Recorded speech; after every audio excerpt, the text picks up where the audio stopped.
ಶ್ರೀ ಕೃಷ್ಣಾನಂದ ಭಟ್ಟ ಹಾಗೂ ಶ್ರೀಮತಿ ಜಯಶ್ರೀ ಭಟ್ಟ ಗುರು ದಂಪತಿಗೆ ಗುರುವಂದನಾ ಮತ್ತು ಸನ್ಮಾನ ಸಮಾರಂಭ. ಗುರುವಂದನೆಗಾಗಿ ಎಲ್ಲರೂ ಎದ್ದು ನಿಲ್ಲಬೇಕಾಗಿ ವಿನಂತಿಸಿಕೊಳ್ತಾ ಇದ್ದೇವೆ.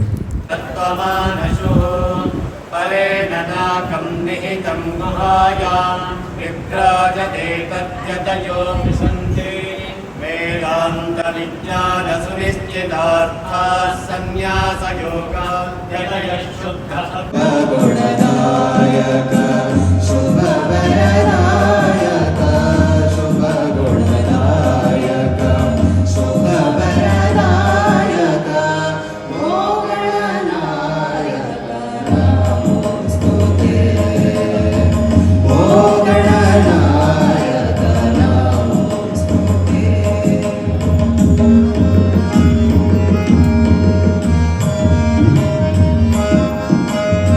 ಮೊಟ್ಟ ಮೊದಲು ಈ ಒಂದು ಕಾರ್ಯಕ್ರಮಕ್ಕೆ ಒಪ್ಪಿಕೊಂಡಂತಹ, ಯಾಕೆಂದ್ರೆ ಈ ಕೃಷ್ಣಾನಂದ ಭಟ್ ದಂಪತಿಗಳ ಗುಣ ಹೇಗೆ ಅಂತಂದ್ರೆ, ಈ ರೀತಿ ಕಾರ್ಯಕ್ರಮಗಳೆಲ್ಲ ಬೇಕು ಅಂತಂದಾಗ ಈಗ ಅದೆಲ್ಲ ನಾವು ಬೇಡ ಅಂತ ಯಾವತ್ತು ಹೇಳುವಂತವ್ರು, ಅವ್ರು ಒಪ್ಪಿಕೊಂಡಂತ ಮತ್ತು ಒಪ್ಪಿಸಿದಂತ ಎಲ್ಲರಿಗೂ ಕೂಡ ಮೊಟ್ಟ ಮೊದಲು ಕೃಷ್ಣಾನಂದ ಭಟ್ ದಂಪತಿಗಳಿಗೆ ಈ ಒಂದು ಕಾರ್ಯಕ್ರಮಕ್ಕೆ ಸ್ವಾಗತವನ್ನ ಕೋರ್ತಾ ಇದ್ದೇನೆ. ಯಾಕೆಂದ್ರೆ ಅವರ ಗುಣ ಹೇಗಿದೆ ಅಂತಂದ್ರೆ, ಈಗ ಸಮ್ಮಾನ ಎಲ್ಲ ಬೇಡ, ಏನಾಗ್ಬೇಕು ಕೆಲಸ ಅಂತ ಹೇಳಿ ಅನ್ನುವಂತ ಗುಣ ಅಂತ ಅವರು ನಮ್ಮೆಲ್ಲರ ಮಾರ್ಗದರ್ಶಕರು, ಹಿರಿಯರು. ಅತ್ಯಂತ ಚಿಕ್ಕಂದಿನಿಂದಲೂ ಕೂಡ ನಮಗೆಲ್ಲ ಮಾರ್ಗದರ್ಶನ ಮಾಡಿದಂಥವರು. ಎಷ್ಟು ಅವರ ಕರ್ತೃತ್ವ ಶಕ್ತಿ ಇದೆ ಅಂತಂದ್ರೆ, ಶ್ರೀಮುಖ ಅನ್ನುವಂಥ ಪತ್ರಿಕೆಯನ್ನ ಇಡೀ ಚಂದಾವರ ಸೀಮೆಯನ್ನ ಮಾಡಿ ಅದನ್ನ ಇಡೀ ಸಮಾಜಕ್ಕೆ ಮಠದ ಕಾರ್ಯವನ್ನು ತಿಳಿಸಂತ ಕೆಲಸವನ್ನ ಮಾಡಿದಂಥವರು. ಅನೇಕ ಸಂಗೀತ ಗೀತೆಗಳು ಅದರೆಲ್ಲ ಕೂಡ ಪಾರಮ್ಯವನ್ನು ಹೊಡೆದಂಥವರು. ಇಷ್ಟು ದೊಡ್ಡ ಶಿಷ್ಯ ಸಂಪತ್ತನ್ನು ಗಳಿಸಿದಂಥವರು. ಅಂತಹ ಕೃಷ್ಣಾನಂದ ಭಟ್ ಅವರಿಗೆ ಸ್ವಾಗತವನ್ನು ಕೋರ್ತಾ ಇದ್ದೇನೆ. ಶ್ರೀಯುತ ಶಂಭು ಭಟ್ ಅವರು 3 ತಲೆಮಾರಿನ ಗುರುಗಳನ್ನು ಸೇವೆ ಮಾಡಿದಂತಹ ಭಾಗ್ಯ ಇರುವಂಥವರು. ಎಲ್ಲರಿಗಿಂತ ದೊಡ್ಡ ಭಾಗ್ಯ ಗುರು ಸೇವೆ. 3 ತಲೆಮಾರಿನ ಗುರುಗಳನ್ನ ಸೇವೆ ಮಾಡಿದಂತಹ ಭಾಗ್ಯ ಇದ್ದಂತಹ ಶ್ರೀಯುತ ಶಂಭು ಭಟ್ರಿಗೆ ಸ್ವಾಗತಿಸ್ತಾ ಇದ್ದೇನೆ. ಶ್ರೀಯುತ GM ಭಟ್ರು, GM ಭಟ್ರ ಪಾತ್ರ ಅತ್ಯಂತ ದೊಡ್ಡದು. ಇಂಥ GM ಭಟ್ರನ್ನ ಸ್ವಾಗತಿಸ್ತಾ ಇದ್ದೇನೆ. ಅನೇಕ ಮೇರುಗಳು ಈ ಸಭೆಯಲ್ಲಿದ್ದಾರೆ. ಈ ನಮ್ಮ ಗುರು ದಂಪತಿಗಳ ವಿಶಿಷ್ಟ ಅಂತಂದ್ರೆ, ಈ ದಂಪತಿಗಳಿಬ್ರು ಹಿಂದಿನ ಕಾಲದಲ್ಲೂ ಬಂತು, ಈಗಿನ ಕಾಲದಲ್ಲೂ ಬಂತು. ಎಲ್ರಿಗೂ ತಮ್ಮ ಅತ್ಯಂತ ಅನುಕೂಲವಾದ ಪ್ರಶಸ್ತ ಜಾಗದಲ್ಲೇ, ಅಂದರೆ ಹುಟ್ಟೂರು ಅಥವಾ ಶಹರಗಳಲ್ಲೇ ತಮ್ಮ ಕರ್ತವ್ಯವನ್ನು ನಿರ್ವಹಿಸುವುದು ಅಂದರೆ ಅತ್ಯಂತ ಪ್ರೀತಿ. ಯಾಕೆ, ತಮಗೂ ಎಲ್ಲ ಆಡಂಬರವನ್ನು ಮಾಡ್ಬೋದು, ಅದೇ ರೀತಿ ತಮ್ಮ ಮಕ್ಕಳಿಗೆ ಒಳ್ಳೆಯ ವಿದ್ಯಾಭ್ಯಾಸ ಕೊಡಿಸ್ಬೋದು, ತಮ್ಮ ಮಕ್ಕಳ ವಿದ್ಯಾಭ್ಯಾಸನೂ ಅವರ ಉತ್ತಮ ಭವಿಷ್ಯವನ್ನು ನಿರ್ಮಾಣ ಮಾಡ್ಬೋದು ಅನ್ನುವಂಥ ಸ್ವಾರ್ಥದಿಂದ. ಇದನ್ನು ನೀವು ಈಗಲೂ ನೋಡ್ತೀರಿ, ಆಗಲೂ ಇದ್ರು. ಆದರೆ ಒಂದು ಆದರ್ಶ ಕುಟುಂಬದಲ್ಲಿ, ಗುರುಕುಲದಲ್ಲಿ ಹುಟ್ಟಿದಂತಹ ನಮ್ಮ ತಂದೆಯವರ ಆದರ್ಶವೇ ಬೇರೆ. ಅವರು ಎಲ್ಲಿ ಕುಗ್ರಾಮದಲ್ಲಿ ಶಾಲೆ ಇಲ್ವೋ ಅಥವಾ ಅಲ್ಲಿ ಬಂದಾಗುವಂಥ ಪರಿಸ್ಥಿತಿ ಇದೆಯೋ ಅಂತಲ್ಲೇ ಆಯ್ಕೆ ಮಾಡಿಕೊಂಡು, ಅಂಥ ಜಾಗದಲ್ಲಿ ಯಾವುದೋ ಶಿಕ್ಷಕರು ವಾರಕ್ಕೊಮ್ಮೆನೋ ತಿಂಗಳಿಗೊಮ್ಮನೆ ಹೋಗಿ ಹಾಜರಿ ಹಾಕಿ ಇಲ್ಲಿಯ ಇನ್ಸ್ಪೆಕ್ಟ್ರಿಗೋ ಇಲ್ಲಿಯ ಆಡಳಿತ ಮಂಡಳಿಗೂ ಕೈ ಬಿಸಿ ಮಾಡುವಂತಹ ಜಾಗದಲ್ಲಿ ಒಲ್ಲೇ ಇತ್ತು. ಅಂದರೆ ನೋಡಿ, ನಾವು ಹುಟ್ಟಿದ ಮೇಲೆ, ನಾವು 76-77ನೇ ಇಸ್ವಿಯ ನಂತರ, ನಾನು 81-82ರಲ್ಲಿ ಶಾಲೆ ಪ್ರಾರಂಭವಾಗಿದ್ದು. ಆವಾಗ ಕೂಡ ಚಿತ್ತಾರದಂಥ ಕುಗ್ರಾಮದಲ್ಲಿ ಲೈಟಿನ ವ್ಯವಸ್ಥೆ ಇರಲಿಲ್ಲ. ನನ್ನ ತಂದೆಯವರು ಘಟ್ಟದ ಮೇಲಿಂದ ಪರ್ಮನೆಂಟ್ ಆಗಿ ಘಟ್ಟದ ಮೇಲೆ ಇರ್ಬೋದಿತ್ತು. ಅಂಥ ಒಳ್ಳೆಯ ಜಾಗದಿಂದ ಬಿಟ್ಟು ಆ ಕುಗ್ರಾಮಕ್ಕೆ ಕಂಚಿಗೊಡ್ಲು, ಚಿತ್ತಾರ, ದಬ್ಬೋಡು ಅಂತಹ ಜಾಗದಲ್ಲಿ ಯಾವುದೇ ಒಂದು ಹೊಳೆ ಕಟ್ಟಿದ್ರೆ ಅಲ್ಲಿ ನಡ್ಕೊಂಡು ಬಂದೆ ಎಂದು ಈ ಕಡೆಗೆ ಹೋದವ್ರು ಆ ಕಡೆ ಬರ್ಲಿಕ್ಕಾಗದಿದ್ದಂತಹ ಪರಿಸ್ಥಿತಿ. ಹುಷಾರಿಲ್ಲದಿದ್ರೆ ತಮಗೆ ವೈದ್ಯಕೀಯ ವಿದ್ಯೆ ಗೊತ್ತಿಲ್ಲದೆ ಇದ್ರೆ, ನಾಟಿ ವೈದ್ಯನೋ ಏನೋ ಒಂದು ವಿದ್ಯೆ ಗೊತ್ತಿಲ್ಲದೆ ಇದ್ರೆ ಅಲ್ಲೇ ಸಾಯಬೇಕು. ಅಂತಹ ಜಾಗದಲ್ಲಿ ತಮ್ಮ ಮಕ್ಕಳ ಅಥವಾ ತಮ್ಮ ಹೆಂಡತಿಯ ಮುಂದೇನು ಅನ್ನೋದನ್ನು ವಿಚಾರ ಮಾಡದೆ ಅಂತಹ ಜಾಗದಲ್ಲಿ ಹೋಗಿ, ಬರೀ ಅಲ್ಲಿ ಹೋಗಿ ಏನೋ ಸುಮ್ಮನೆ ಅಲ್ಲೊಂದು ಜಮೀನು ಮಾಡಿದ್ರು. ತುಂಬ ಜನರಿಗೆ ಅದೊಂದು ಆಸೆ, ಹಳ್ಳಿ ಕೆಲಸ ಮಾಡಬೇಕು, ಅಲ್ಲಿ ಒಂದು ದೊಡ್ಡ ತೋಟ ಮಾಡಿಕೊಂಡು ನಮ್ಮ ಜೀವನವನ್ನು ಆರಾಮಾಗಿ ಮಾಡಬೇಕು. ಒಂದೇ ಒಂದು ಗುಂಟೆ ಜಮೀನು ಎಲ್ಲೂ ತಗೊಳ್ಳಿಲ್ಲ ನನ್ನ ತಂದೆ. ಅವರು ಹೋಗಿದ್ದು ಅಲ್ಲಿಯ ಕಡು ಬಡವರಿಗೆ, ಅದೇ ಬರೀ ಬ್ರಾಹ್ಮಣರಿದ್ದ ಊರಿಗೂ ಹೋಗಲಿಲ್ಲ. ಎಲ್ಲ ಜಾತಿಯ ಎಲ್ಲ ಧರ್ಮದ ಇದ್ದಂಥ ಭಟ್ಕಳದ ಮೊಗೇರ್ಕೇರಿ ಅಂತ ಮುಸ್ಲಿಮ್ರ ಏರಿಯಾದಲ್ಲಿ ಅಲ್ಲೂ ಹೋಗಿ ಯಾವುದೇ ಧರ್ಮವನ್ನು ನೋಡಲಿಲ್ಲ ಅವರು. ಅಲ್ಲಿಯ ಶಿಷ್ಯರು ಈಗ ಒಂದು ತಿಂಗಳ ಹಿಂದೆ ನಮ್ಮ ತಂಗಿಗೆ ಕಣ್ಣಲ್ಲಿ ನೀರು ಬಂತು, ಆ ರೀತಿಯ ಸತ್ಕಾರ ನಮ್ಮ ತಂದೆ ಮಾಡಿದ್ದಾರೆ. ಅಂದರೆ ಈ ವಯಸ್ಸಿನಲ್ಲೂ ಅವರನ್ನು ನೆನಪಿಸ್ಕೊಂಡು ಅಲ್ಲಿಯ ಶಾಲೆಯ ಶಿಕ್ಷಕರು ಇವರನ್ನು, ನನಗೆ ಅಲ್ಲಿ ಇವ್ರ ನಂಬರ್ ಇಲ್ಲ ಅಂತ ನಾಸಿಕಕ್ಕೆ ಫೋನ್ ಮಾಡಿ ನನ್ನಂತ ನಂಬರ್ ತಗೊಂಡು ಅವರೇ ಬರಬೇಕು ಅನ್ನುವಂತಹ ಒತ್ತಾಯ ಮಾಡುವಂತಹ ಶಿಕ್ಷಕರು ಇವರು. ಯಾಕೆಂದರೆ ಇತ್ತೀಚೆಗೆ 10 ವರ್ಷದ ಹಿಂದೆ ರಿಟೈರ್ ಆದವರು ಅವ್ರಿಗೆ ಬೇಕಾದಷ್ಟು ಜನ ಸಿಗ್ತಾ ಇದ್ರು. ಇಲ್ಲ, 20 ವರ್ಷದ ಹಿಂದೆ ರಿಟೈರ್ ಆದ ಇವರೇ ಹಾಕಬೇಕು.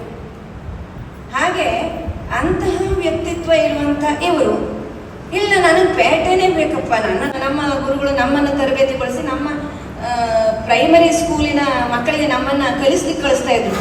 ಅವ್ರಿಗೆ ಆವಾಗಲೇ ಶಿಕ್ಷಕರ ತರಬೇತಿನ ಆಗ್ಬಿಡ್ತು. ಅಂಥವ್ರಿಗೆ ತುಂಬ ಉತ್ತಮ ಶಿಕ್ಷಕರು ಉಡುಪಿಯಲ್ಲಿ ಕಾಲೇಜ್ ಲೆಕ್ಚರರು, ಪೂರ ರಾಜ್ಯ ಮಟ್ಟದ ಪ್ರಶಸ್ತಿಯನ್ನು ಪಡ್ಕೊಂಡಂಥ ಆಕಾಶವಾಣಿ ಕಲಾವಿದರು.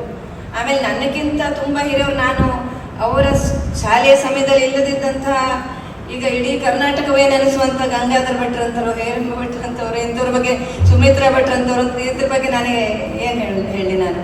ಇಂಥವ್ರನ್ನೆಲ್ಲ ನಮ್ಮ ತಂದೆಯವರು ಅವರ ಬಾಲ್ಯದ ಶಿಕ್ಷಣವನ್ನು ಮಾಡಿ ಈಗ ಅವರು ಲಕ್ಷಾಂತರ ಶಿಷ್ಯರನ್ನು ಮಾಡಿ ಇಡೀ ನಮ್ಮ ತಂದೆಯವರ ಶಿಷ್ಯರ ಹಾಗೆ ಅವರ ಶಿಷ್ಯರು ಪೂರ ನಮ್ಮ ದೇಶ ಹಾಗೂ ವಿದೇಶಗಳನ್ನು ಕಟ್ಟುವ ಕೆಲಸ ಮಾಡ್ತಾ ಇದ್ದಾರೆ. ಇಂಥ ಶಿಕ್ಷಕರಿಗೆ ನಿಜವಾಗಲೂ ಆಗಲೇಬೇಕು ಅನ್ನುವಂತಹ ಇದನ್ನು, ಆ ಒಂದು ವಿಷಯವನ್ನು ತೆಗೆದುಕೊಂಡವರು ನಮ್ಮ ಹೇರಂಭಟ್ರು. ಸುಮ್ಮನೆ ತಗೊಳ್ಳಿಲ್ಲ, 150ಕ್ಕೂ ಹೆಚ್ಚು ವಿದ್ಯಾರ್ಥಿಗಳನ್ನು ಬೇರೆ ಬೇರೆ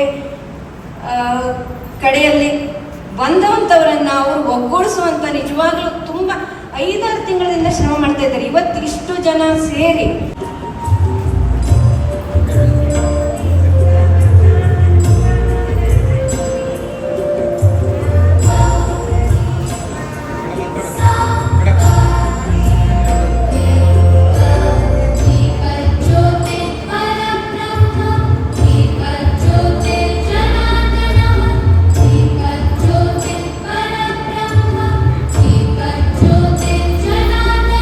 ದೀಪ ಪ್ರಜ್ವಲನದ ಮೂಲಕ ಕಾರ್ಯಕ್ರಮಕ್ಕೆ ವಿದ್ಯುತ್ ಚಾಲನೆಯನ್ನು ನೀಡಿರುವ ವೇದಿಕೆಯಲ್ಲಿರುವ ಎಲ್ಲ ಗಣ್ಯರಿಗೆ ಧನ್ಯವಾದಗಳು.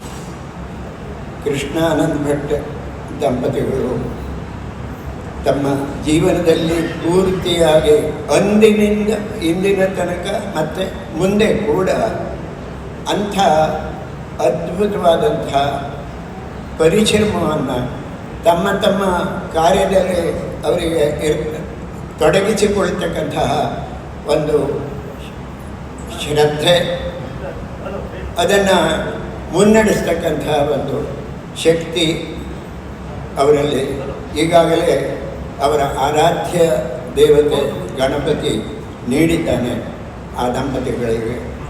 ಜೊತೆಗೆ ಈ ಕಾರ್ಯಕ್ರಮ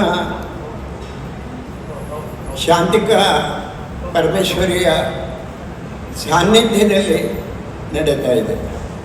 ಆ ಪರಮೇಶ್ವರಿ ಕೂಡ ಈ ದಂಪತಿಗಳನ್ನು ಇನ್ನೂ ಉಜ್ವಲವಾಗಿ ಅವರ ಜೀವಿತ ಕಾಲದುದ್ದಕ್ಕೂ ಅವರು ತಮ್ಮ ಈ ಶ್ರದ್ಧೆಯನ್ನು ಪರಿಶ್ರಮವನ್ನು ಉಳಿಸಿಕೊಳ್ಳುವಂತೆ ಆಗಲಿ ಅಂತ ಆಶೀರ್ವದಿಸಿದ್ದಾಳೆ.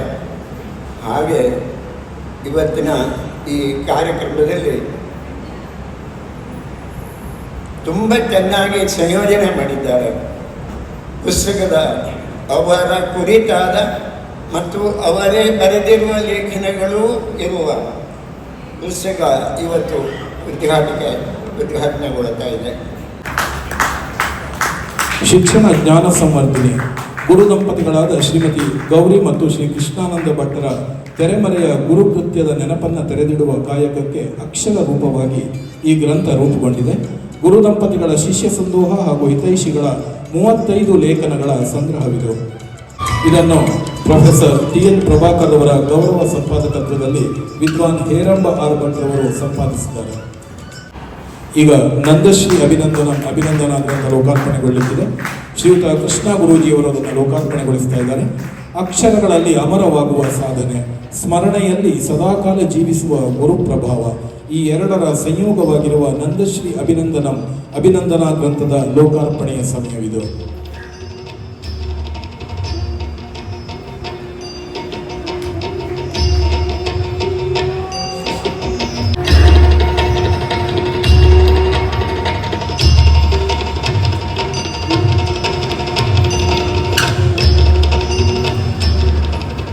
ಕೊನೆಯಲ್ಲಿ ನಾವು ಅವರನ್ನು ಒಪ್ಪಿಸಬೇಕಾದ್ರೆ ಬಹಳ ಕಷ್ಟವನ್ನು ಅನುಭವಿಸಿದ್ವಿ.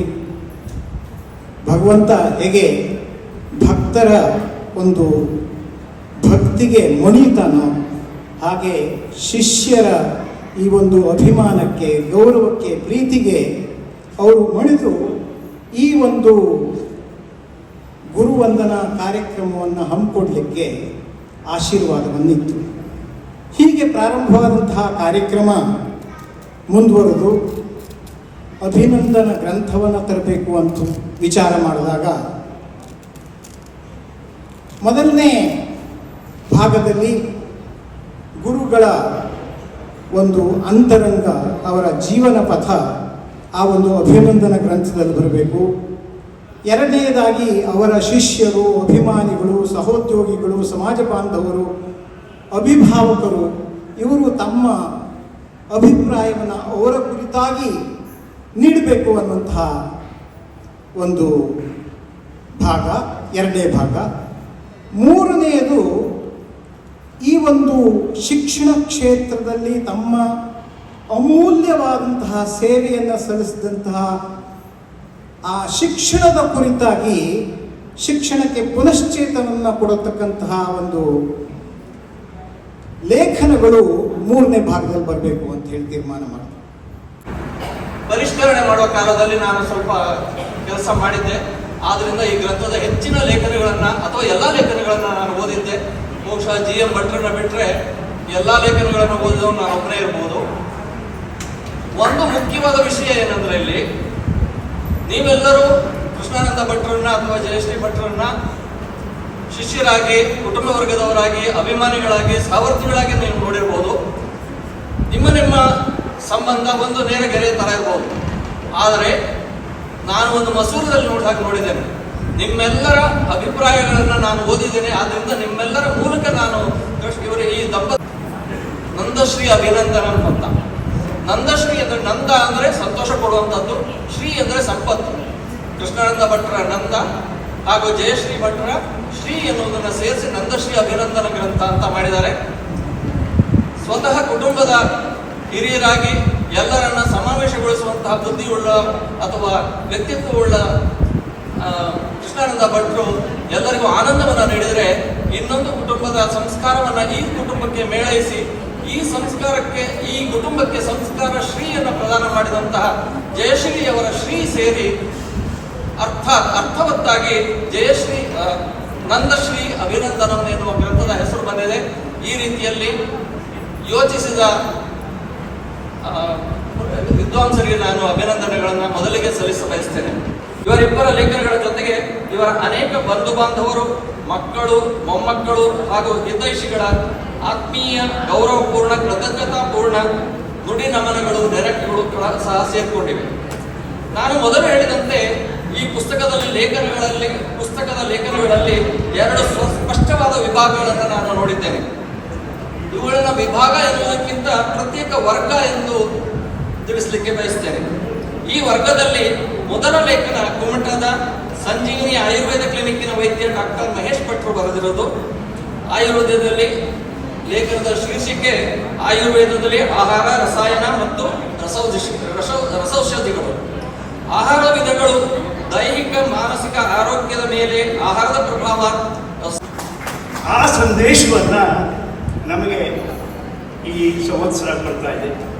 ಈ ಮಾತನ್ನು ಯಾಕೆ ಹೇಳ್ತಾ ಇದ್ದೇನೆ ಅಂತಂದ್ರೆ, ನಮ್ಮ ಕೃಷ್ಣ ಭಟ್ರು ಎಲ್ಲ ದೌರ್ಬಲ್ಯಗಳನ್ನು ಮೀರಿ ಇವತ್ತು ಬೆಳೆದಿದ್ದಾರೆ. ಅದಕ್ಕಾಗಿಯೇ ಅವರ ಶಿಷ್ಯವರ್ಗ ಅವರಿಗೆ ಗುರುನಮನವನ್ನು ಸಲ್ಲಿಸ್ತಾ ಇದ್ದಾರೆ. ಇದು ನಿಜವಾಗಿಯೂ ಅದ್ಭುತವಾದಂತಹ ಸನ್ನಿಧಿ.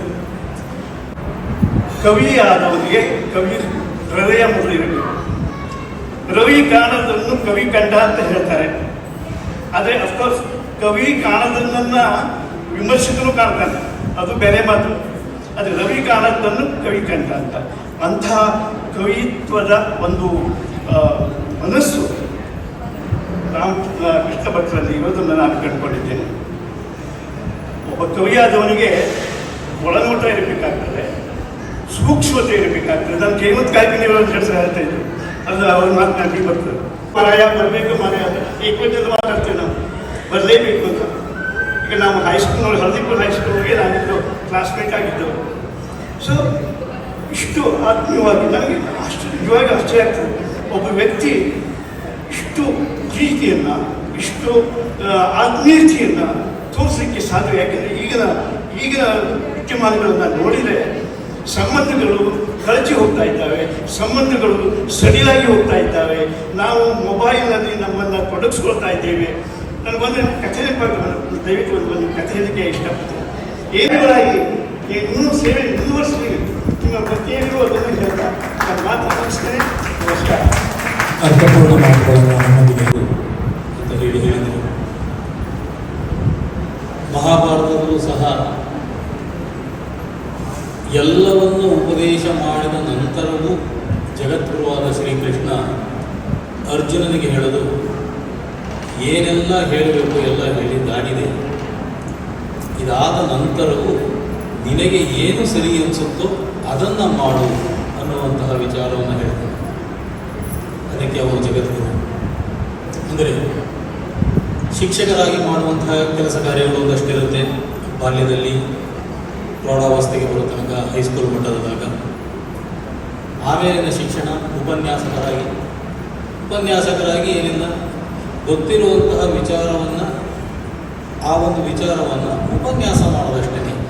ಆ ವಿದ್ಯಾರ್ಥಿ ಅದನ್ನು ಕಲಿತನ ಇಲ್ವಾ, ಏನಾಗ್ತಾನೆ ಅದರ ಬಗ್ಗೆ ಅಷ್ಟೊಂದು ತೀವ್ರವಾಗಿ ಮನುಷ್ಯನಾಗಿ ಹುಟ್ಟಿದ ಮೇಲೆ ಅವನು ಹೊಟ್ಟೆಪಾಡಿಗೋಸ್ಕರ ಮಾತ್ರ ಜೀವನವನ್ನು ನಡೆಸ್ತು ಅನ್ನೋದಾದ್ರೆ, ನಮ್ಮ ಮನೆ ಸುತ್ತಮುತ್ತ ಇರುವಂತಹ ನಾಯಿ ನರಿಗಳ ಜೀವನಕ್ಕೂ ನಮಗೂ ವ್ಯತ್ಯಾಸ ಇರಲ್ಲ. ಭಾರಿ ದೊಡ್ಡದಾದ ಚಿಂತನೆಯನ್ನು ಉಪನಿಷತ್ತಿನ ಮಹರ್ಷಿಗಳು ಕೊಟ್ಟಿದ್ದಾರೆ. ಹಾಗಿದ್ಮೇಲೆ ಜೀವನದ ಶ್ರೇಷ್ಠವಾದ ಗುರಿ ಅಥವಾ ಅಂತಿಮ ಗುರಿ ಅಂದರೆ ಅದು ಪರಾವಿದ್ಯೆಯನ್ನು ತಿಳ್ಕೊಳ್ಬೇಕು. ಅದನ್ನ ಅಕ್ಷರ ಅಂತ ಕರೀತಾರೆ. ಇಲ್ಲಿ ಪರಾಭವ ಸಂವತ್ಸರ ಏನು ಬಂತೋ, ಪರ ಎಂಬ ಶಾಲಾ ವಲಯದಲ್ಲಿ ಹೇಗಿರ್ತೇನೆ ನೋಡ್ಬೋದು, ಮನೆಯಲ್ಲಿ ನಾನು ಹೇಗಿರ್ತೇನೆ ನೋಡ್ಬೋದು, ಸಾಯಂಕಾಲ ನಾನು ಎಲ್ಲಿಗೆ ಹೋಗ್ತೇನೆ ವಾಕಿಂಗ್ ಅಂತ ನೋಡ್ಬೋದು.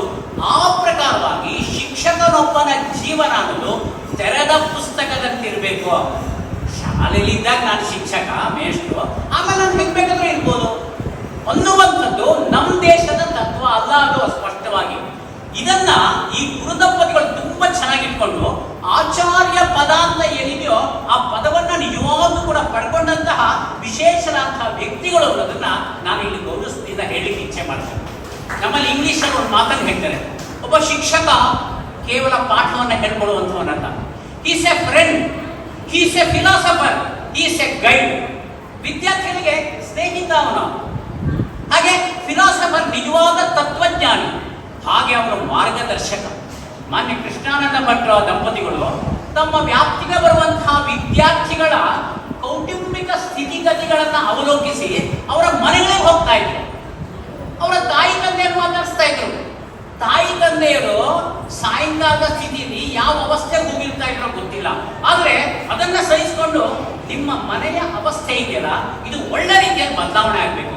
ನಿಮ್ಮ ಹುಡುಗ ತುಂಬಾ ಯೋಗ್ಯನಾಗಿದ್ದಾನೆ, ಅವನಿಗೆ ನಿಮ್ಮ ಮನೆಯಿಂದ ಒಳ್ಳೆಯದಂತಹ ಸುಗಂಧಿತವಾದಂತಹ ವಾಯು ಸಂಚಾರ ಆಗ್ಬೇಕಲ್ಲಿ ಅನ್ನೋದಕ್ಕೆ ತಾಯಿ ತಂದೆಯರನ್ನ ತಮ್ಮ ಜೊತೆಗೆ ಇಟ್ಕೊಂಡು ಅದನ್ನ ತನ್ನ ಪರಿವಾರ, ಶಾಲೆ ಪರಿವಾರ ಮಾತ್ರ ಅಲ್ಲ, ಆ ಕುಟುಂಬವೂ ಕೂಡ ತಮ್ಮ ಪರಿವಾರ ಅನ್ನುವಂತಹ ರೀತಿಯಲ್ಲಿ ಅವ್ರು ಮಾಡಿದ ವಿಷಯ.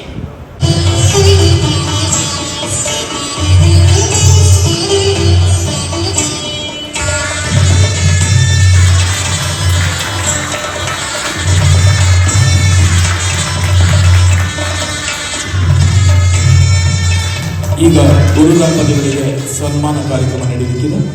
ಜ್ಞಾನಕ್ಕೂ ಜೀವನಕ್ಕೂ, ಸಂಸ್ಕೃತಿಗೂ ಸಂಸ್ಕಾರಕ್ಕೂ ಸಮತೋಲನ ತಂದವರು ಶ್ರೀಯುತ ಕೃಷ್ಣಾನಂದ ಭಟ್ ದಂಪತಿಗಳು.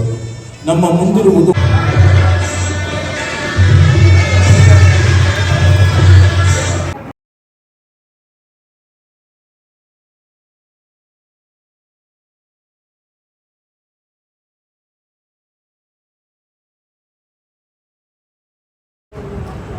ನನಗೆ 14ನೇ ವರ್ಷ 7ನೇ ಕ್ಲಾಸ್, ಅವ್ರಿಗೆ 21ನೇ ವರ್ಷ ಮಾಸ್ಟರ್.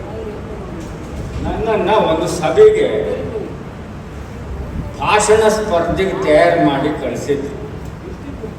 ಗೊತ್ತಿದೆ ನಿಮಗೆ, ನೀವು ಶಿಕ್ಷಕರಾಗಿದ್ದವರಿಗೆಲ್ಲ ಭಾಷಣ ಏನು ಮಾಡಬೇಕಾದ್ರೆ ಏನು ಕಷ್ಟ ಇದೆ. ಪಾಪ ಕಷ್ಟ ಎಲ್ಲ ಅವರು ಕೊಟ್ಟರು, ಭಾಷಣ ಬರ್ಕೊಟ್ರು. ನಾನು ಗಟ್ಟಿ ಹಾಕಿದೆ, ಚೆನ್ನಾಗಿ ತಿಳ್ಕೊಂಡೆ. ಸಿದ್ದಾಪುರ ಸಿದ್ಧಿವಿನಾಯಕ ಶಾಲೆಗೆ ಹೋಗ್ಬಿಟ್ಟು ಎದುರುಗಡೆ ಬೈಕಿನ ಎದುರುಗಡೆ ನಿಂತು ನಿಮ್ಮ ಎದುರಿಗೆ ನಿಂತ ಹಾಗೇನೆ ಮಾತಾಡ್ತಾ ಇದ್ದೆ. ಅದು ಏನಾಯಿತೋ ಗೊತ್ತಾಗಲಿಲ್ಲ, ಎಲ್ಲ ಆಫ್ ಆಯಿತು.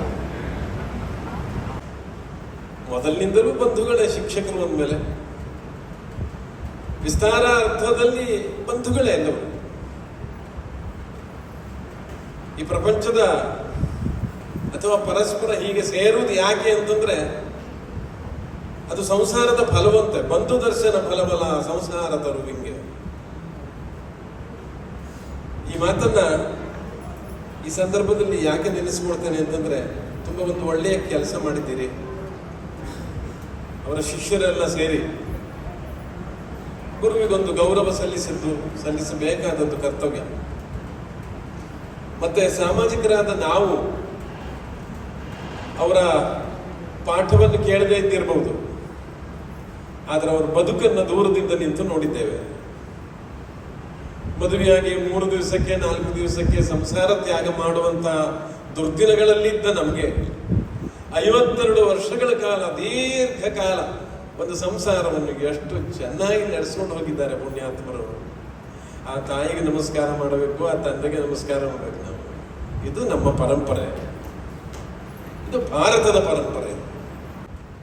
ನಾವು ಮೇಷ್ಟ್ರುಗಳು ಏನೇ ಹೇಳಿ ನೀವು, ನಮ್ಮ ಜುಟ್ಟ ಇರೋದು ಅವ್ರ ಕೈಲಿ. ಒಂದು ಕಾಲ ಇತ್ತು, ಇವ ಯಾರ ಶಿಷ್ಯ ಅಂತಂದ್ರೆ ಇಂಥವನ ಶಿಷ್ಯ ಅಂತ ಹೇಳ್ತಿದ್ರು. ಈಗ ಹಾಗೆ ಹೇಳೋದಕ್ಕೆ ಸಾಧ್ಯ ಇದೆಯಾ? ಅವನಿಗೆ ಯಾರು ಗುರು ಅಂತ ಕೇಳಿದ್ರೆ ಹೇಳಲಿಕ್ಕೆ ಸಾಧ್ಯ ಇಲ್ಲ. ನನಗೊಬ್ಬ ಶಿಷ್ಯ ಇದ್ದ ಬೆಂಗಳೂರಿನಲ್ಲಿ ಕಲಿಸುವಾಗ, ಅವ ರಾತ್ರಿ ಕಾಲೇಜು, ಸುಮಾರು ಅರ್ಧ ಕ್ರೀಡಾಗೂ ಬರುವವ. ಅವ ಇಡೀ ಶ್ರೀರಾಮ್ಪುರದ ರೌಡಿ. ಚಾಕು ನನ್ನ ಎದುರಿಗೆ ಹಾಕದ್ ನಾನೇ ನೋಡಿದ್ದೇನೆ. ಅಂಥವ ನನ್ನ ಶಿಷ್ಯ ಆಗಿ ಬಂದ್ರೆ ಅವ ನನ್ನ ಶಿಷ್ಯ ಅಂತ ಹೇಳುದ, ಈ ರಾಜಕಾರಣಿಗಳ ಶಿಷ್ಯ ಅಂತ ಹೇಳುದು. ನೋಡಿ, ಇಲ್ಲಿ ಶಿಷ್ಯ ಗುರು ಶಿಷ್ಯ ಪರಂಪರೆ. ಮತ್ತೆ ಇದನ್ನ ನಾವು ಯಾವ ಹಂತದಲ್ಲಿ ಇಟ್ಕೊಂಡು ಮಾತಾಡ್ತಾ ಇದ್ದೇವೆ ಅಥವಾ ಇವತ್ತಿನ ಚರ್ಚೆ ಯಾವುದು ಅಂತಂದ್ರೆ ಸಾರ್ವಜನಿಕ ಶಿಕ್ಷಣ ಎಂಥದಪ್ಪ. ಅಲ್ಟಿಮೇಟ್ ಆಗಿ ಆತ್ಯಂತಿಕವಾಗಿ ಎಂಥದ್ದು ಇದ್ರ ಗುಣಮಟ್ಟ ಹೆಚ್ಚು ಮಾಡೋದು ಅಂದ್ರೆ ಎಂಥದ್ದು, ಯಾಕಾಗಿ? ಅದ ಕಡೆ 100ಕ್ಕೆ 100 ತಗೊಳ್ಳೋದೇ ಯಾವ ಹೇಳಿದಾಗ 100ಕ್ಕೆ 100 ತಗೊಳ್ಳೋರ ಸಂಖ್ಯೆನೇ ಹೆಚ್ಚಾಗುತ್ತೆ ಅಲ್ವಾ? ಈ 100ಕ್ಕೆ 100 ತಗೊಳ್ಳೋದು ಎಂಥಕ್ಕೆ? ಹಂಗಾದ್ರೆ ಪ್ರಶ್ನೆ ಬರೋದಿಲ್ವೇ? ನಾವು ಎಂಥವರನ್ನ, ಶಿಕ್ಷಣದ ಉದ್ದೇಶ ಏನು ಅಂತ ಉದ್ದೇಶವನ್ನೇ ಮರೆತು ಹಾಕಿ ಕಾಣ್ತದಲ್ಲ. ಇಲ್ಲದೇ ಇದ್ರೆ ಭಾರತಕ್ಕಾಗಲಿ ಜಗತ್ತಿಗಾಗಲಿ ಎಂಥವ್ರು ಬೇಕು? ಮನೆಯಲ್ಲಿ ಎಂಥ ಮಕ್ಕಳು ಬೇಕು? ಸಾಮಾನ್ಯ ಪ್ರಶ್ನೆ. ಎಂಥ ಮಕ್ಕಳು ಬೇಕು ಮನೆಗೆ? ಒಳ್ಳೆ ಮಕ್ಕಳು ಬೇಕು ಅಲ್ವಮ್ಮ? ದೇಶಕ್ಕೆ ಎಂಥ ಜನ ಬೇಕು? ಒಳ್ಳೆ ಜನ ಬೇಕು. ನೀವು ಕೊಡುವ ಶಿಕ್ಷಣದಿಂದ ಅದಾಗ್ತದೆ ಅಂತ ಆದ್ರೆ ಇವತ್ತು ಗಂಗಾರತ್ನರ ಭಟ್ರಿಗೆ ಈ ವಿಷಯ ಕೊಡಬೇಕಾದದ್ದೇ ಇರಲಿ. ಉಗ್ರವಾದ ಎಲ್ಲಿಂದ ಬಂದಾಗತ್ತೆ ನೋಡಿ. ಈಗ ಒಳ್ಳೆಯದು ಎಂಬ ಆಲೋಚನೆಯೇ ಬದಲಾಗೋದು, ಈಗ ವ್ಯವಸ್ಥೆ ಬದಲಾಗೋದು. ಯಾವುದು ಒಳ್ಳೆಯದು, ಯಾವುದು ಕೆಟ್ಟದ್ದು? ಈಗ ಕಾರಣ ಏನು ಅಂತಂದ್ರೆ, ಒಂದು ಸತ್ಯ. ಆಗ್ಲೇ ನಮ್ಮ ಸ್ನೇಹಿತರು ಉಮಾಕಾಂತ್ ಭಟ್ರು ಸ್ವಲ್ಪ ಹಿಂಗೆ ಬೆಂಕಿ ಹಚ್ಚಿ ಮುಂದೆ ಹೋಗಿದ್ದಾರೆ. ಅದನ್ನ ನಾನು ಮುಂದುವರಿಸ್ತೇನೆ ಈಗ. ಅಥವಾ ಬೆಳಿಗ್ಗೆ ಇದರ ಚರ್ಚೆ ಆಯಿತು ಸಭೆಯಲ್ಲಿ. ಮೆಕಾಲಯ ವ್ಯವಸ್ಥೆ ಅಂತ ಏನಿದೆಯಲ್ಲ,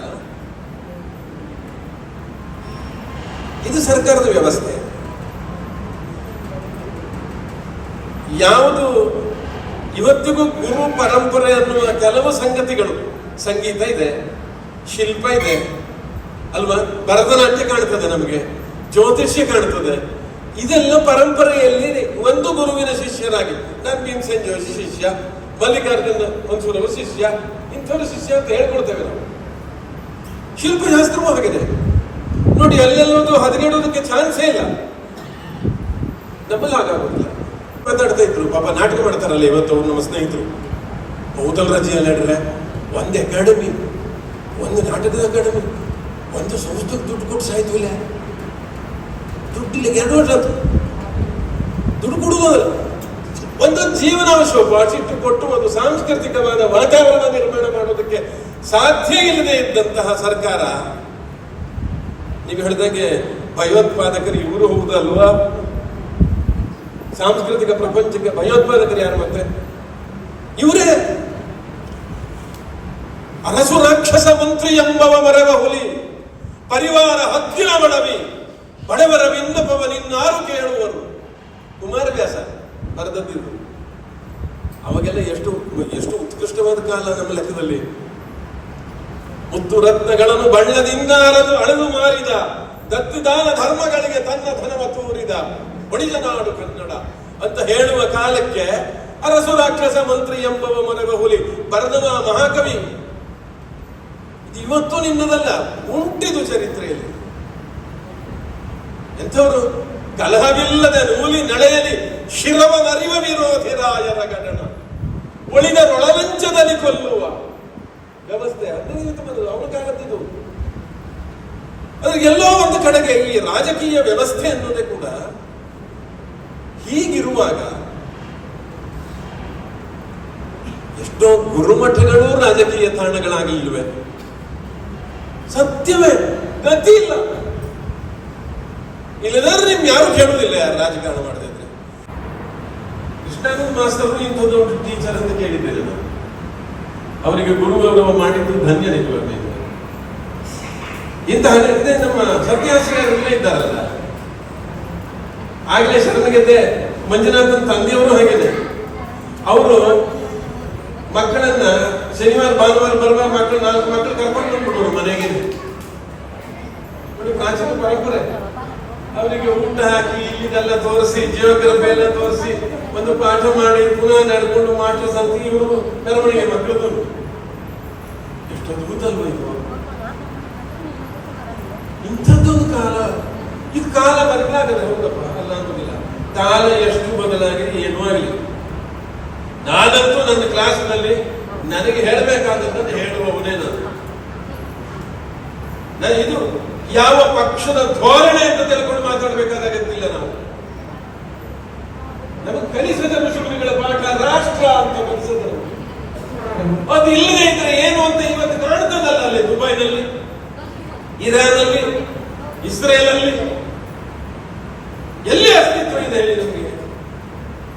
ಇದನ್ನ ಮೂಲಭೂತವಾಗಿ ಒಂದು ಶಿಕ್ಷಣ ಹೇಳ್ಕೊಡುವುದಿಲ್ಲ ಅಂತಾದ್ರೆ ಅಲ್ಲಿ ಯಾವ ವ್ಯಾಲ್ಯೂಯೇಷನ್ ಸಿಸ್ಟಮ್ ಬಂದು ಪ್ರಯೋಜನ ಇಲ್ಲ.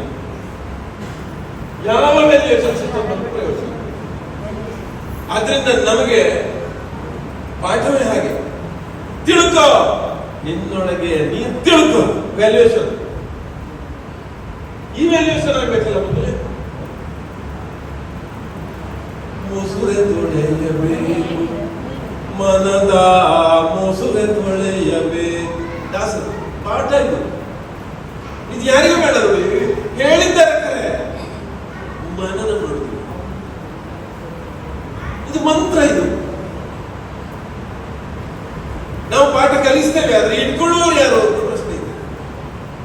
ಈ ಗುರು ವೀಸಿನಾಗಿರ್ಲಿ, ಅಂದ್ರೆ ಅವಳ ಹೆಂಡತಿಗೂ ಅಷ್ಟು ಜವಾಬ್ದಾರಿಯ ಸ್ಥಾನ ಇತ್ತು. ಒಂದು ಮನೆಯ ವಿಶ್ವವಿದ್ಯಾಲಯ. ಈಗ ಇದೆಲ್ಲ ವ್ಯಾಪಾರದ ಸ್ಥಾನ ಆಗಿದೆ. ನಿಮಗೆ ಗೊತ್ತಿದೆ, ಶಿಕ್ಷಣ ಅಂದ್ರೆ ವ್ಯಾಪಾರ ಅಂತ ಅನ್ನೋದು 2 ಮಾತು ಅನಿವಾರ್ಯ. ಕಸ್ಟಮರ್ ಕೇರ್ ಅಂತ ಏನು ಹೇಳ್ತೇವೆ ನಾವು, ಅದು ಇಲ್ಲಿ ಅದು ಇರ್ಬೇಕಾಗ್ತದೆ. ಹೌದಪ್ಪ, ಮಳೆ ಬಂದಾಗ ಕೊಡಿ ಇಡುವುದಲ್ವಾ? ಕಾಲ ಬೇರೆ ದಾರಿಲ್ಲ. ಇದರ ಮಧ್ಯದಲ್ಲಿ ನಾನು ಅನೇಕ ಸಭೆಗಳಲ್ಲಿ ಹೇಳುವುದಷ್ಟೇ, ಯಾರು ಏನಾದ್ರೆ ಹೇಳಿ ಮೇಷ್ಟ್ರೆ, ನೀವು ಮೇಷ್ಟ್ರಾಗಿರಿ, ಬಾಕಿಯವರು ಎಂತ ಬೇಕಾರಾಗಿ ನಿಮ್ಮ ಕರ್ತವ್ಯ ನೀವು ಮಾಡಬೇಕು. ನಿರ್ವಂಚನೆಯಿಂದ ಪಾಠ ಮಾಡಬೇಕು, ಕರ್ತವ್ಯ ಮಾಡಬೇಕು. ಉಳಿದವರೆಲ್ಲ ನೋಡ್ತಾ ಇರೋದು ನಮ್ಮ ಕಡೆ. ನಮ್ಮನ್ನು ನೋಡಿದಷ್ಟು ಕಲಾವಿದರನ್ನು ನೋಡ್ತಾರೆ. ಕಲಾವಿದರನ್ನು ಸ್ಟೇಜ್ ಮೇಲೆ ಮಾತ್ರ ನೋಡ್ತಾರೆ. ನಮ್ಮನ್ನು ಹಾಗಲ್ಲ. ಎಲ್ಲ ಹೋಗಿದ್ರು ನೋಡ್ತಾರೆ, ಇಡೀ ಊರು ನೋಡ್ತದೆ ನಮ್ಮ ಬಗ್ಗೆ ಇಮಿಡಿಯೇಟ್ ಉವಾಚ ಸುಖ. ಹೀಗಿರುವಾಗ ನಾವು ಹೇಗಿರಬೇಕು ಅನ್ನೋದೇ ಬಹಳ ಪ್ರಧಾನವಾದ ವಿಷಯ. ಒಂದು ಸಂಸ್ಥೆ ನಡೆಸುವ ವಿಷಯದಲ್ಲಿ ನಾವು ನಮ್ಮ ವ್ಯಾಲ್ಯೂಷನ್ ಮೊದಲು ಮಾಡಿಕೊಡ್ಬೇಕು. ನಾನು ಶಿಕ್ಷಕನಾಗೋದಕ್ಕೆ ಅರ್ಹತೆ ಎಷ್ಟು ನನಗೆ ಸತತಾಭ್ಯಾಸ ಮಾಡದೇ ಇದ್ದವ ಶಿಕ್ಷಕ ಅಲ್ಲ. ಬರೇ 2 ಪುಸ್ತಕ, ಒಂದು ಪಾಸ್ಬುಕ್, ಇನ್ನೊಂದು ಒಂದು ಫೇಸ್ಬುಕ್, ಎರಡನ್ನೇ ಓದಿ ದಿನ ಹಾಳು ಮಾಡುವ ಎಷ್ಟು ಶಿಕ್ಷಕರು ಬೇಕು ನಿಮಗೆ? ದುಃಖ ಆಗ್ತದೆ. ಏನ್ ಮಾಡ್ತೀರಿ? ಏನ್ ಮಾಡ್ಲಿಕ್ಕೆ ಅವರ ಅಸಹಾಯಕ. ಈ ಅಸಹಾಯಕತೆಯ ಮಧ್ಯದಲ್ಲಿ ಅಲ್ಲಿ ಇಲ್ಲಿ ಇಂಥದ್ದೊಂದು ಒಳ್ಳೆಯ ಯೋಜನೆ ನಮ್ಮ ಮಧ್ಯದಲ್ಲಿ ಸುಳಿತದಲ್ಲ, ಸುಳಿಯುವ ಹಾಗೆ ನೀವು ಮಾಡ್ತೀರಲ್ಲ, ಅದಕ್ಕಾಗಿ ನಿಮಗೆಲ್ಲ ಧನ್ಯವಾದ ಹೇಳಿ ಇವತ್ತಿನ ಈ ಗೋಷ್ಠಿ ತುಂಬಾ ಚೆನ್ನಾಗಿ 4 ಜನ ಪ್ರೆಸೆಂಟ್ ಮಾಡಿದ್ದಾರೆ. ಅವರಿಗೂ ಕೂಡ ಧನ್ಯವಾದವನ್ನು ಹೇಳಿ ನಮಸ್ಕಾರ ಮಾಡಿ ನನ್ನ ಮಾತು ಮುಗಿಸ್ತೇನೆ. ಇವರು ಬನಾರಸ್ ವಿಶ್ವವಿದ್ಯಾಲಯದ MCom ಪದವಿ ಪಡೆದು ಅಲ್ಲಿ PhDಗೆ ಸಿಲೆಕ್ಟ್ ಆಗಿದ್ದರೂ ಕೂಡ ನಮ್ಮ ಸನಾತನ ಸಂಸ್ಕೃತಿಯ ಕುಟುಂಬದ ಬೆಳೆದ ವಾತಾವರಣದ ಹುಡುಗಿಯಾದ ಕಾರಣ ಇವಳು ವಿವಾಹವನ್ನೇ ಆಯ್ಕೆ ಮಾಡಿಕೊಂಡು ನಮ್ಮ ಆದರ್ಶ, ನಮ್ಮ ಮನೆಯ ಮೊಮ್ಮಳಿಯ ಚಿನ್ಮಯಾನಂದರ ಮಡಿದಿಯಾಗಿ ತದನಂತರ ಕರ್ನಾಟಕ ಸಂಗೀತದ ವಿದ್ವತ್ತನ್ನಿಸಿ ವಿದುಷಿಯಾದಳು. ಇವಳ ಸಂಗೀತ ಕಾರ್ಯಕ್ರಮವನ್ನು ಈಗ ಒಂದು 10-15 ಹಿ ಮಾತೃಸುತೆ ಪಾಹಿ ಮಾಂ ವರದೆ ಪರದೇವತೆ. ಹಿ ಮಾತೃಸುತೆ ಪಾಹಿ ಮಾಂ ವರದೆ ಪರದೇವತೆ. ಹಿ ಮಾತೃಸುತೆ ಪಾಹಿ ಮಾಂ ವರದೆ ಪರದೇವತೆ. ಹಿ ಮಾತೃಸುತೆ ಪಾಹಿ ಮಾಂ ವರದೆ ಪರದೇವತೆ.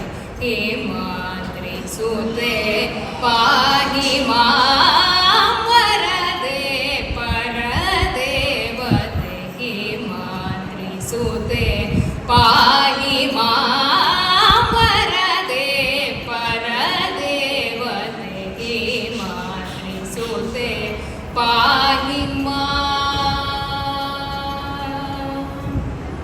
ಅಂಬಾ ಸುಮೇರು ಮಧ್ಯ ವಾಸಿನಿ ಶ್ರೀಕಾಮಾಕ್ಷಿ. ಸುಮೇರು ಮಧ್ಯ ವಾಸಿನಿ ಶ್ರೀಕಾಮಾಕ್ಷಿ. ಹೇ ಮಾತೃಸುತೆ ಪಾಹಿ ಮಾಂ ವರದೆ ಪರದೇವತೆ. ಹೇ ಮಾತೃಸುತೆ ಪಾಹಿ ಮಾಂ.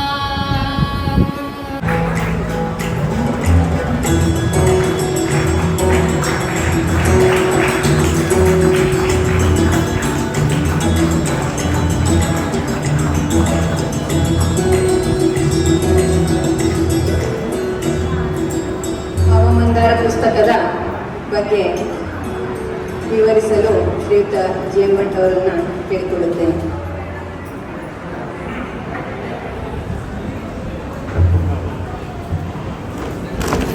ಗುರುರ್ ಬ್ರಹ್ಮ ಗುರುರ್ ವಿಷ್ಣು ಗುರುರ್ದೇವೋ ಮಹೇಶ್ವರ ಗುರು ಸಾಕ್ಷಾತ್ ಪರಬ್ರಹ್ಮ ತಸ್ಮೈ ಶ್ರೀ ಗುರುವೇ ನಮಃ. ಈ ಗುರುವಂದನಾ ಕಾರ್ಯಕ್ರಮಕ್ಕೆ ಇವತ್ತಿನ ಇದು ಅಂತಿಮ ಘಟ್ಟದ ಕಾರ್ಯಕ್ರಮಗಳು, ಅಂದರೆ ಸಾಂಸ್ಕೃತಿಕ ಕಾರ್ಯಕ್ರಮಗಳು. ವೇದಿಕೆ ಮೇಲೆ ಉಪಸ್ಥಿತರಿರುವ ನಮ್ಮ ನೆಚ್ಚಿನ ಡಾಕ್ಟರ್ JJ ಹೆಗ್ಡೆ ಅವರೇ ಹಾಗೂ ನಮ್ಮ ರಾಮಚಂದ್ರಾಪುರ ಮಠದ ಶಾಸನತಂತ್ರದ ಅಧ್ಯಕ್ಷರಾದ ಭಾಸ್ಕರ ಹೆಗಡೆಯವರೇ, ವಿಶೇಷತೆ ಅಂತ ಹೇಳಿದ್ರೆ ಇದರ ಹೆಸರೇ ಹೇಳುವುದಂತೆ ಭಾವಮಂದಾರ. ಪ್ರತಿಯೊಂದು ಗೀತೆನೂ ಭಾವಗಳನ್ನು ತುಂಬಿದ್ದಾರೆ ಪ್ರತಿಯೊಂದು ಗೀತೆಯಲ್ಲೂ. ನನಗೆ ನಮ್ಮ ಸುಮಾರು ಈಗ 50 ವರ್ಷಗಳ ಹಿಂದಿನ 52 ವರ್ಷದ ಹಿಂದಿನ ಘಟನೆ ಜ್ಞಾಪಕ ಆಗ್ತಾ ಇದೆ. ಅದರಲ್ಲಿ ಮದುವೆಯಾದ ಹೊತ್ತರಲ್ಲಿ ನಮ್ಮ ಭಾವನವರು ನಮ್ಮ ಮನೆಗೆ ಆಗಮಿಸಿದ್ರು.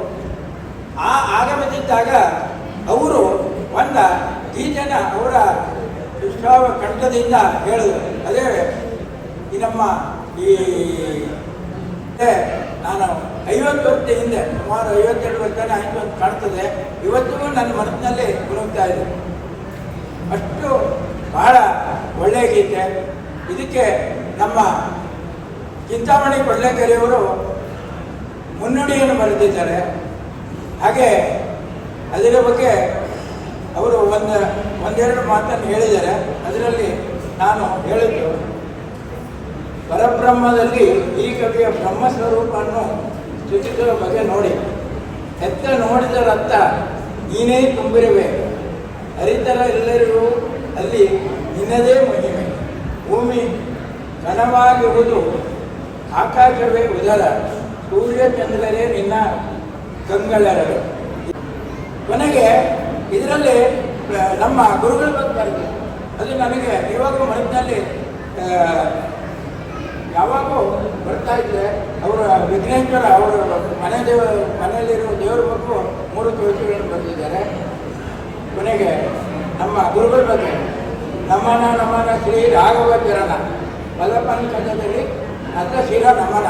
ಇದು ನಮ್ಮ ಅಕ್ಕನವರು ಎಷ್ಟು ಚೆನ್ನಾಗಿ ಆಡ್ತಾ ಇದ್ರು ಅಂತ ಹೇಳಿದ್ರೆ, ನನಗೆ ಇವತ್ತು ಅದು ನಮ್ಮ ಮನದಾಳದಲ್ಲಿ ಭಾಳ ಆಗುತ್ತಿದೆ. ಅದನ್ನು ನಮ್ಮ ಗುರುಗಳು ಯಾವಾಗ ಕೇಳಿದ್ರು ಆ ಗೀತೆ ಒಂದು ಹಾಡೆ ಅಂತ ಹೇಳ್ತಾ ಇದ್ರು. ಅದರೆಲ್ಲ ಗೀತೆಗಳು ಬಹಳ ಸುಮಧುರವಾಗಿದೆ. ಈಗ ಇನ್ನು ಮುಂದಿನ ಕಾರ್ಯಕ್ರಮದಲ್ಲಿ ಇದರ ಕೆಲವು ಗೀತೆಗಳನ್ನು ನಮ್ಮ ಶ್ರೀಪಾಲ್ ಭಟ್ ಅವರು ಸಂಗಡಿಗರು ಮಾಡ್ತಾ ಇದನ್ನು ಮಾಡ್ತಾರೆ, ಹಾಡೋರಿದ್ದಾರೆ. ಅದರಿಂದ ನಾನು ಜಾಸ್ತಿ ಹೇಳೋದಿಲ್ಲ. ನಮ್ಮ ಜೆ.ಕೆ. ಗೌಡರು ಹೇಳಿದಾಗೆ ಇದನ್ನು ಎಲ್ಲರೂ ತಗೊಂಡು ನಿಮ್ಮ ಮನೇಲಿ ಇಟ್ಕೊಂಡ್ರೆ ಇದು ಖಂಡಿತ ಒಂದು ಉಪಯುಕ್ತ ನಿಮ್ಮ ಮನೆಯಲ್ಲಿ ಸಂಗ್ರಹ ಅಂತ ನಾನು ಹೇಳ್ತಾ ನನ್ನ 2 ಮಾತನ್ನು ಈ ಹೇಳಕ್ಕೆ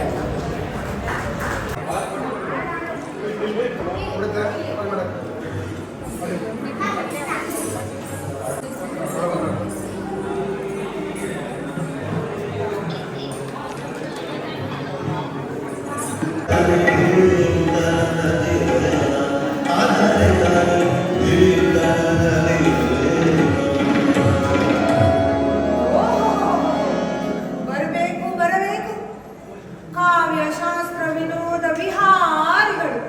ಬಹಳ ದಿನಗಳ ನಂತರ ಈ ದಾಸಿಯ ಮೇಲೆ ಕರುಣೆ ಬಂತೇನೋ. ಪದ್ಮಾವತಿ, ನನಗೆ ತುಂಬಾ ಬೇಸರವಾಗಿದೆ. ಮನಸ್ಸು ಅಸ್ತವ್ಯಸ್ತಗೊಂಡಿದೆ. ನಿಮ್ಮ ಈ ದುಗುಡಕ್ಕೆ ಕಾರಣವೇನು? ನಿನ್ನೆ ಚಂದ್ರಮತಿ ದೇವಿಯವರಿಗೆ ಅಹಲ್ಯ ಕಥೆಯನ್ನು ಹೇಳಿ ತುಂಬಾ ಮುಜುಗರವಾಯಿತು. ಹೊಟ್ಟೆಪಾಡಿಗಾಗಿ ಸುಳ್ಳು ಹೇಳಬೇಕಲ್ಲ ಅಂತ ತುಂಬಾ ಬೇಸರವೂ ಆಯಿತು. ಅಹಲ್ಯೆಯನ್ನು ಮಹಾಪತಿವ್ರತೆ ಎಂದು ಸುಳ್ಳು ಹೇಳಿದೆ. ಹೌದೇ? ಹಾಗಾದ್ರೆ ಅಹಲ್ಯೆ ಮಹಾಪತಿವ್ರತೆ ಅಲ್ವೇನು? ಮತ್ತೆ ಪುರಾಣ ಸುಳ್ಳೆ? ಸುಳ್ಳು, ವೇಶ್ಯೆ, ಸತ್ಯ, ಸತಿಧರ್ಮ ಈ 4 ಎಲ್ಲಿರ್ತವೆ, ಹೇಗಿರ್ತವೆ ಅಂತ ಹೇಳೋದು ತುಂಬಾ ಕಷ್ಟ. ಒಮ್ಮೊಮ್ಮೆ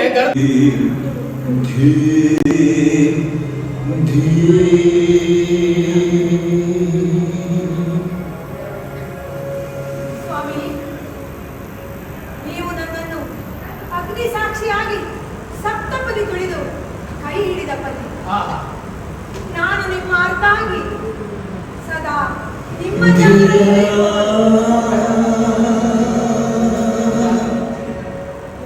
ನೀವಿಲ್ಲದ ಈ ಮನೆ ಒಂದು ಸ್ಮಶಾನ. ಅದೇ ನೀವು ನಮ್ಮೊಡನಿದ್ದರೆ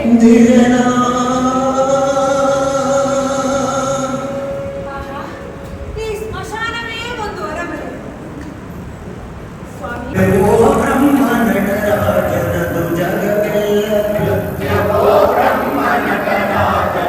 ಜಗವೆಲ್ಲ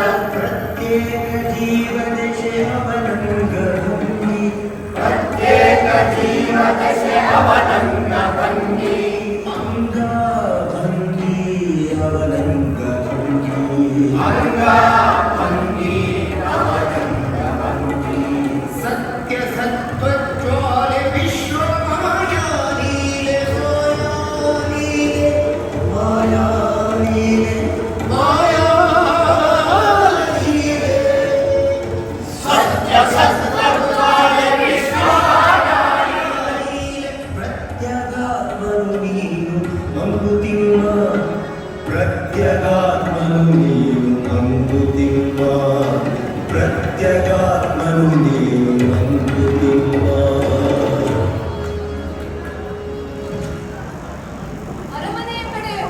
ನೀಡಿ ಮಹಾರಾಜರ ಧನವನ್ನು ಯಾಚಿಸುತ್ತೇನೆ. ಇಲ್ಲ ಬ್ರಾಹ್ಮಣ ಶ್ರೇಷ್ಠನೇ, ನೀನು ನಿನ್ನ ಪುತ್ರನನ್ನು ಕೊಡುವ ಉದ್ದೇಶವಾದರೂ ಏನು? ಕಾಣ್ತಾ ಇರುವೆ ಕಿತ್ತು ತಿನ್ನುತ್ತಿರುವ ದಾರಿದ್ರ್ಯ, ಹಸಿವು. ಇದಕ್ಕೆ ನಿನ್ನ ಹೆಂಡತಿ ಒಪ್ಪಿದ್ದಾಗೆ? ಹೌದು, ಇದಕ್ಕೆ ನಾನು ಒಪ್ಪಿದ್ದೇನೆ. ಹೌದು, ನಾನು ನನ್ನ ಹೆಂಡತಿ ಕೂಡಿಯೇ ಮಾರುತ್ತಿದ್ದೇವೆ. ಆದರೆ ಈ ಸಾಧು ಕವಿಗಳೇ, ಫಲಂ ದೈವ ಫಲಂ ತದೇವ ಲಕ್ಷ್ಮೀಪದೇ ತೇಂದ್ರಯುಗಂ ಸ್ಮರಾಮಿ ಅಪುತ್ರಸ್ಯ ವಂಶೋದ್ಧಾರಾಯ. ಮಗು, ನನ್ನನ್ನ ಕ್ಷಮಿಸು ಮಗು, ನನ್ನನ್ನ ಕ್ಷಮಿಸು. ಚಂದ್ರವತಿ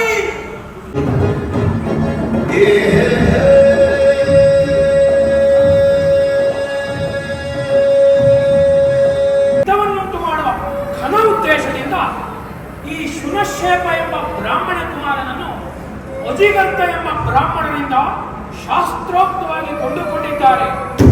ಇನ್ನು ಮುಂದೆ ಈತ ಮಹಾರಾಜರ ಔರಸ ಪುತ್ರ. ಈತನು ಬ್ರಾಹ್ಮಣ ಕುಮಾರನಾದ್ದರಿಂದ ಯಾರಾದರೂ ಬ್ರಾಹ್ಮಣರು ಆಕ್ಷೇಪವಿದ್ದಲ್ಲಿ ಅಂತಹವರ ಆಕ್ಷೇಪಗಳಿಗೆ ಸ್ವತಃ ಮಹಾಪ್ರಭುಗಳೇ ಉತ್ತರವನ್ನು ಕೊಡಲಿದ್ದಾರೆ. ನಾವು ಈ ವಿಷಯನ ಅವ್ರಿಗೆ ಬಿಟ್ಕೊಡಕ್ಕಾಗತ್ತೆ? ದೇಶಕ್ಕೆ ಸುಮ್ಮನೆ ಕೂತ್ಕೊಂಡಿರುವಾಗ ನೀವೇ ಧರ್ಮ ಧರ್ಮ ಧರ್ಮ ಅಂತ ಬಡಬಡ ಆಗ್ತಾ ಇದ್ದೀರಿ. ಧರ್ಮ ಹೊಟ್ಟೆ ತುಂಬಿಸೋದಿಲ್ಲ, ನಾವಿದ್ರೆ ತಾನೇ ಧರ್ಮ ಉಳಿಯೋದು. ಬಾಲಕನ ನರಬಲಿ. ಈ ದೇಶಕ್ಕೆ ಹಾಗೂ ಪ್ರಜೆಗಳಿಗೆ ಹಿತವನ್ನುಂಟು ಮಾಡುವ ಘನ ಉದ್ದೇಶದಿಂದ ಈ ಶುನಶೇಪ ಎಂಬ ಬ್ರಾಹ್ಮಣ ಕುಮಾರನನ್ನು ನಾಳೆ ನಡೆಯಲಿರುವ ಈ ಯಜ್ಞಕ್ಕೆ ಯಜ್ಞ ಪಶುವನ್ನಾಗಿ ಬಲಿ ಕೊಡಲಿದ್ದಾರೆ. ಹಾಗಾಗಿ ಈತನನ್ನು ಆಶೀರ್ವದಿಸಿ. ನಮಸ್ತೆ ಸತ್ಯಾಯ, ನಮಸ್ತೆ ದಕ್ಷಿಣಾತ್ಮಜೆ, ನಮಃ ಮಹನೀಯಾಯ, ಮಹಾವೇದ್ಯೈ ನಮೋ ನಮಃ. ದೇಶ ಸೇವೆಯೇ ಈಶ ಸೇವೆ ಎಂಬುದಾಗಿ ಪರಿಗಣಿಸಿರುವ ಈ ಮಧ್ಯಮ ಬಾಲಕನ ಮುಖದಲ್ಲಿರುವ ತೇಜಸ್ಸನ್ನು, ಗಾಂಭೀರ್ಯವನ್ನು ನೋಡಿ ಇತಿಹಾಸದಲ್ಲಿ ಆಗಲಿ ಪುರಾಣದಲ್ಲಿ ಆಗಲಿ ಹುಡುಕಿದರೂ ಇಂತಹ ಬಾಲಕ ನಿಮಗೆ ಸಿಗಲಿಕ್ಕಿಲ್ಲ. ಹೌದು, ಈ ಪುಣ್ಯ ಪರ್ವದಲ್ಲಿ ಅವನಿಗೆ ಅಕ್ಷತೆಯನ್ನು ಹಾಕಿ ಪುಣ್ಯ ಕಟ್ಟಿಕೊಳ್ಳಿ. ಬನ್ನಿ, ಆಶೀರ್ವದಿಸಿ.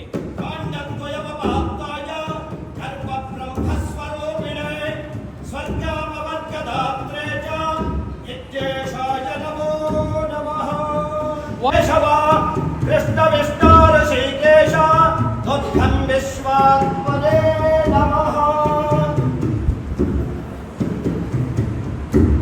ಪುರೋಹಿತರೇ, ವರುಣ ದೇವನಿಯ